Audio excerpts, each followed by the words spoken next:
ایک بادشاہ بیمار ہوا، حکیم و طبیبوں کو بلایا۔ انہوں نے مرض کی تشخیص کر کے علاج تجویز کیا۔ اگر انسانی پتا اور جگر مل جائے تو اس سے دوائی تیار کی جا سکتی ہے۔ بسم اللہ الرحمن الرحیم۔ انسانی زندگی بھی عجیب رنگ دکھاتی ہے۔ کبھی انسان کو ایک ایسے موڑ پہ لے آتی ہے جہاں اپنے بیگانے بن جاتے ہیں۔ جن سے محبت کی امید ہوتی ہے وہ نفرت کرتے ہیں، اور جن سے وفا کی امید ہوتی ہے وہ دھوکہ دے جاتے ہیں۔ شیشہ دل ٹوٹنے لگتا ہے۔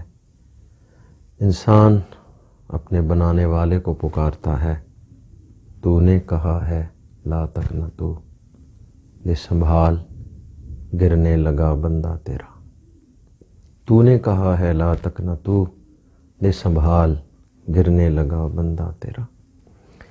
شیخ سعدی رحمۃ اللہ تعالیٰ علیہ نے گلستان میں لکھا ہے، اگر کوئی دکھی دل سے، دل کی گہرائیوں سے اپنے رب کو پکارے تو اللہ اسے گرنے نہیں دیتا، سنبھال لیتا ہے، بکھرنے نہیں دیتا، سمیٹ لیتا ہے۔ شیخ سعدی جو کہ اخلاقی تربیت میں ایک امام کی حیثیت رکھتے ہیں، انہوں نے اس بات کو بیان فرمایا ہے۔ ایک بادشاہ بیمار ہوا، حکیم و طبیبوں کو بلایا۔ انہوں نے مرض کی تشخیص کر کے علاج تجویز کیا۔ اگر انسانی پتا اور جگر مل جائے تو اس سے دوائی تیار کی جا سکتی ہے، اور جس انسان کا وہ پتا یا جگر لینا ہے اس میں یہ خاصیتیں، یہ صفات ہونی چاہیے۔ انہوں نے چند ایک صفات بتا دی۔ بادشاہ نے وہ صفات اپنے سپاہیوں کو بتائیں، اپنے غلاموں کو، اور ملک میں پھیلا دیا کہ اگر ان صفات کا کوئی بندہ ملے تو اسے پکڑ کے میرے دربار میں لے آؤ۔ ایک غریب کسان کا نوعمر بچہ، 10 سال عمر تھی، اس میں وہ صفات پائی جاتی تھی۔ اسے گرفتار کر کے بادشاہ کے دربار میں لے آئے۔ بادشاہ نے غریب کسان سے بات کی، دولت کا منہ کھول دیا، بوریوں کے منہ کھول دیے۔ غریب کسان نے پہلی دفعہ اتنی دولت دیکھی، اس نے اپنا بیٹا بیچ دیا، دولت لے لی۔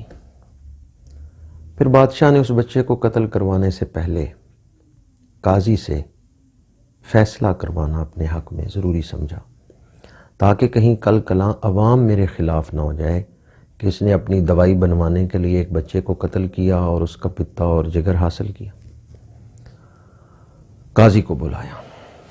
شیخ سعدی لکھتے ہیں، قاضی نے بھی فیصلہ دے دیا کہ بادشاہ کی جان بچانا زیادہ ضروری ہے، اس بچے کا قتل جائز۔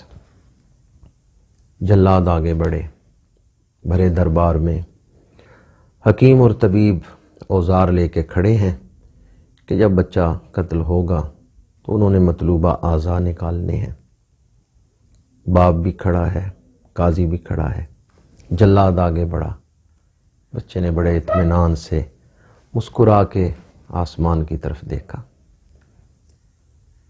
بچے کے مسکرانے میں اس قدر اطمینان تھا اور ایسا تاثر تھا کہ بادشاہ ہل گیا، اور اس نے فوراً کہا رک جاؤ۔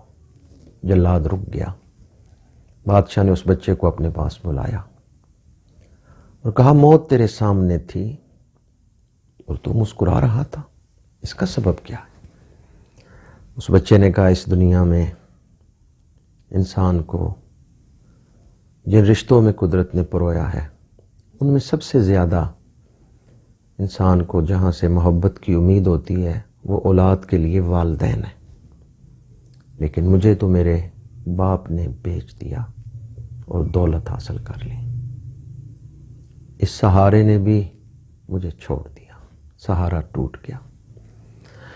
پھر دوسری امید قاضی سے ہوتی ہے کہ وہ حق کا فیصلہ کرے گا، لیکن یہاں تو قاضی نے بھی ناحق فیصلہ کیا۔ پھر تیسری امید حکومت وقت سے ہوتی ہے، بادشاہ سے انصاف کی امید ہوتی ہے، اور میرے قتل کا تو خود بادشاہ طالب تھا، متمنی تھا۔ جب زمینی سارے سہارے ٹوٹ گئے، سب اسباب ختم ہو گئے، تو میں نے اپنے رب کو پکارا، تو نے کہا ہے لا تقنطو، یہ سنبھال، اب گرنے لگا بندہ تیرا۔ میں نے جب اس کو دکھی دل سے پکارا ہے تو میرے دل میں مسکراہٹ تھی، میرے ہونٹوں پہ تبسم تھا، اس لیے کہ سب نے مجھے چھوڑ دیا، کہیں تو نہ مجھے چھوڑ دینا۔ میں نے جب اس کو پکارا تو وہ میری مدد کو پہنچ گیا اور تو نے جلاد کو روک دیا۔ بادشاہ نے اس بچے کا ماتھا چوما۔ بادشاہ نے کہا جیسے امیر کی جان ہے ویسے ہی غریب کی جان ہے، میں ناحق تجھے قتل نہیں کروں گا۔ کچھ تحائف دیے، اس بچے کو رخصت کر دیا۔ حکیم و طبیبوں سے کہا تم چلے جاؤ، میں ایسی دوائی نہیں بنواؤں گا جس میں کسی پہ ناحق ظلم کروں، میں اپنی جان پر دوسروں کی جان کو ترجیح دیتا ہوں۔ شیخ سعدی لکھتے ہیں، بڑی قابل توجہ بات ہے، شیخ سعدی لکھتے ہیں کچھ دنوں بعد وہ بادشاہ تندرست ہو گیا،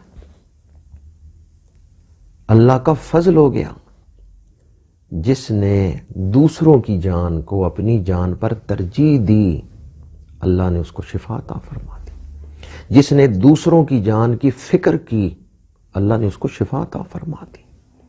آپ دوسروں کے لیے خیر مانگیں، اللہ آپ کو خیر عطا فرما دے گا۔ اس ایک آیت سے شیخ سعدی رحمۃ اللہ تعالی علیہ نے زندگی گزارنے کے لیے چند ایک سبق بیان کیے ہیں۔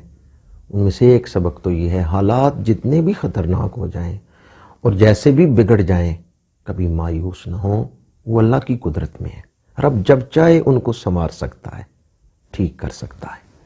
اس لیے ہمیشہ اپنے رب سے امید رکھیں، حوصلہ رکھیں۔ دوسری بات، دوسروں کو اپنے اوپر ترجیح دیں، دوسروں کی خیر خواہی کریں، بھوک میں یا کسی دکھ میں آپ جو ان کی مدد کر سکتے ہیں وہ کریں، دوسروں کی جان بچانے میں اپنا کردار ادا کریں، اللہ آپ پر رحمتوں کے دروازے کھول دے گا، آپ رحم کریں، آپ پر رحم کیا جائے گا۔ اور تیسری چیز جو میں اس حکایت کی روشنی میں آپ کے سامنے عرض کرنا چاہتا ہوں، قافلہ انسانیت اس وقت انتہائی مشکل ترین دور سے گزر رہا ہے۔ جس منجدھار میں کشتی پھنسی ہے اس سے نکلنا اتنا آسان بھی نہیں، ناممکن نہیں، ہاں مشکل ضرور ہے۔ اگر اللہ کی مدد شامل حال ہو جائے تو آسان ہے۔ آپ روزانہ 20 منٹ، کم از کم 20 منٹ دعا کے لیے مقرر کر دیں کہ اس وقت میں نے صرف اپنے رب سے دعا کرنا ہے، اور ہاتھ پھیلائے رکھیں، مانگتے رہیں، خوب خوب خوب دعائیں کریں۔ اب بھی دعا کا وقت نہیں آیا، اب بھی رب سے مانگنے کا وقت نہیں آیا۔ دعا اور ایمان کا بڑا گہرا تعلق ہے۔ اگر مصیبت کے اس وقت میں بھی آپ دعا نہیں کرتے تو پھر اپنے ایمان کی فکر کریں، میرا ایمان کس سطح کا ہے؟ بس ہاتھ پھیلائیں، لمبی دعا مانگیں۔ ہمارے ہاں لمبی دعا کرنے کا رواج نہیں رہ گیا، لوگ مختصر سی دعا کرتے ہیں بس ختم کر دیتے ہیں۔ میں آپ کی خدمت میں دوبارہ عرض کروں گا، قافلہ انسانیت جس منجدھار میں پھنسا ہے، وقت ہمیں چیخ چیخ کے پکار رہا ہے، توبہ کرو، اللہ کی طرف رجوع کرو، دوسروں کی فکر کرو، خدمت خلق کو اپناؤ اور اپنے رب سے دعا کرو۔ تو خشکی دری پہ قادر ہے، آسان میری مشکل کر دے، ساحل کی طرف کشتی نہ سہی، کشتی کی طرف ساحل کر دے۔ دعا زبان کا بھی کام نہیں، دعا دل کا کام ہے۔ اگر دل طلب نہ کرے دعا نہیں ہوتی۔ دعا پڑھنا اور ہے، دعا مانگنا اور ہے۔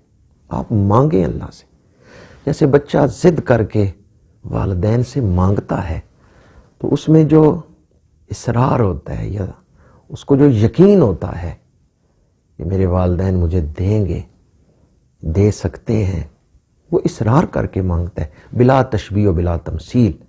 آپ اپنے رب پر یقین کریں، وہ سنتا ہے، وہ دے سکتا ہے، وہ رحمتیں کرنے والا ہے. بس آپ دعا پڑھنے کے بجائے دعا مانگنا سیکھ لیں.